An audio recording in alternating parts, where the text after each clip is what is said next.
G'day, cheeky dogs. Today we're going to be talking about the Bluey episode, Shaun. Shaun likes me. He doesn't like me. Shaun, no!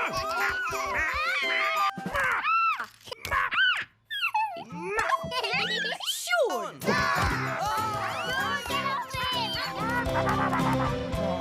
I'm going to be going through all the Easter eggs, hidden details, the real-life location of Lucky's house, as well as Bandit's illegal shenanigans, and my overall thoughts and feelings and review of this episode. He's had babies!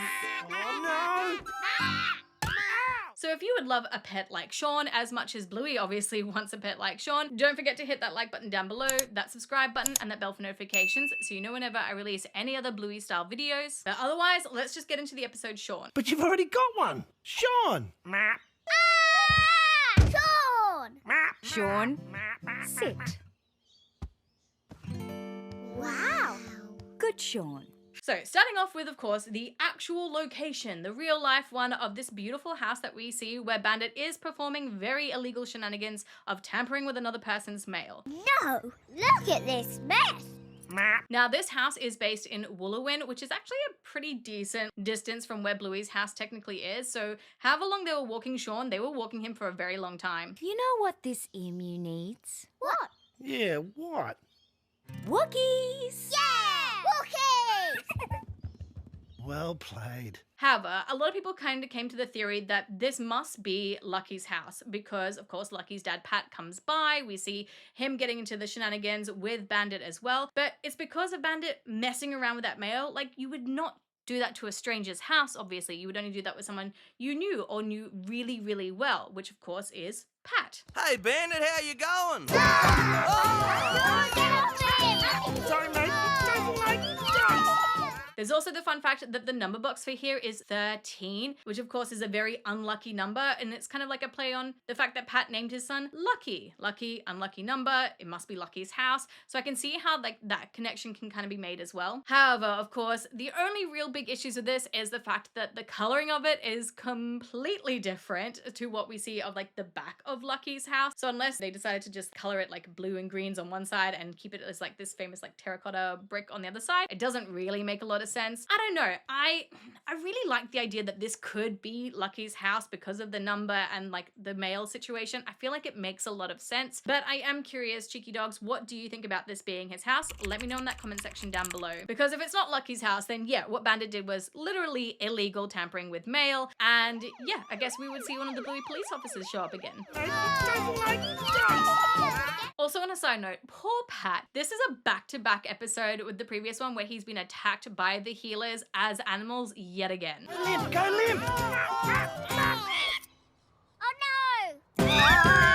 He's chasing the big chicken! So, speaking of animals, let's talk about Shaun, aka the emu. Now, Shaun definitely seems to be a bit of a play on like Shaun the sheep, which is very, very popular in Australia as like a children's animated show. And emus, of course, are one of our most iconic animals to the fact that it's even on like our coat of arms for Australia. Some fun facts though about emus is that, yeah, they don't like dogs, just like Bandit said. They have been known to attack dogs in the past, so I did like that they added that little like sort of tidbit into there. Jeez, emus hate being washed. That's it! However, emus also do really like water, so that doesn't really line up with what Bandit was saying about the showering for the emu. I also do love that like the emu was not the only iconic bird in this episode. Like they had birds always flying around in the intro, but we get, of course, the iconic bin chicken chase as well. He's heading for the prickle bush!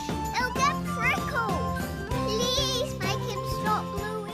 Shaun, of course, is a very cheeky emu pet and does lead to a couple of like adult jokes in this episode, like Bandit using him to like bite Chili on the bum, and then them talking about like being tamed as in like, you know, taming your husband, like his wild side down. So I did love kind of like the little like adult humor in this episode. Wow, this emu just can't be tamed. You know what this emu needs? What? Yeah, what? As for the idea of like animals and pets and the lesson of this episode, I did find it funny that Bandit literally again in the previous episode Asparagus said that they're not animals, and yet in this episode said that they are animals. Mum, why do we have to have manners? Because we're not animals. I've already got you 2 animals for that. However, the idea of pets in Bluey is a really interesting one. We have seen the vet before in the episode Copycat, and up to this point in the show, we hadn't seen any other pets, where of course in the future, because we are in the future now, we have seen other people with pets, like Honey, for example, has like what looks like a pet gerbil or hamster. So it's not surprising then that Bluey would also want a pet if she's seen that other friends have them as well. We want a pet. What? Pets end up taking over the place. And I do think that this is where the lesson kind of gets a bit like Daniel Tiger-y, really, because it's one of those like straightforward lessons of this is the responsibilities you need to have if you're going to have a pet. And the idea that, you know, you should always be calm and controlled in situations where, you know, you're trying to figure something out and control something especially. So I do feel like, yeah, that's a good lesson to teach kids about the responsibility of having a pet.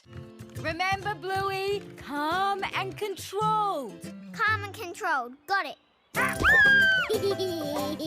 Oh dear. Also, why did they have a leash? Like, why do they have a leash? They had it for, like, Bumpy, I think in the Wise Old Wolfhound as well. So, like, is this just a prop they have in the house for no pet? Or did they buy this specifically for Shaun? What do you guys think? Let me know down below.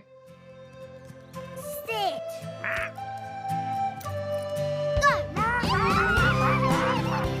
As for our traditional Easter eggs, we don't have any special long dogs in this episode, which is really sad. It's just the one that we see on the fridge with the magnet. However, we do see a tennis ball from the tennis ball courts when Bandit like almost goes into the prickle bush. Again, around this like Woolowin area, there are a couple of little tennis courts around here that could possibly match up to it, but there's no like one specific one. And the newspaper as well that Bandit is reading, I do like to see that they have like the Aussie politics page and they kind of like half wrote politics on it, where it looks like the Australian dog prime minister who may be a red heeler or a dingo. It's kind of like a cool thing to see like other dogs from other countries, even if it's just through the newspaper. Some people did also think that there was a possible Simpsons reference in this, like with Bandit carrying all the kids around on his arm, kind of like the Simpsons episode Stampy, where they're like giving kids rides on the elephant. I'm not really sure if I think that this is a reference to it. I understand why people might put 2 and 2 together for it, because there are a lot of Simpsons references in Bluey, but I don't know, I feel like this one's a little bit of a stretch. Here you go. Next. Ready? Look at it. Overall for me, I would probably give this episode maybe 3 out of 5 long dogs. Like, yeah, it did have some good laughs in it and that, but the lesson was a little bit on the nose and was a little bit too like Daniel Tiger-y for me. So yeah, it's a fun episode, and I do feel like Shaun, yes, is the precursor to Unicourse. Like, we can see how we got there. But yeah, it's 3 out of 5 long dogs for me. Let me know in the comment section down below, how many long dogs would you give this episode out of 5, and what were your overall thoughts and feelings about it? Also, if you guys want early access to any of my videos, make sure you hit that join button down below to become an official Cheeky Dog member. There are 2 tiers, all with different like perks, discounts, access to early videos and live streams. So if that's something that you would like to do, it'll also be in the description box below with a link as well. But until my next video, I have picked 2 Cheeky Dogs out, a few other videos that maybe you would like to watch, and I will see you all in another video. Mwah! Bye!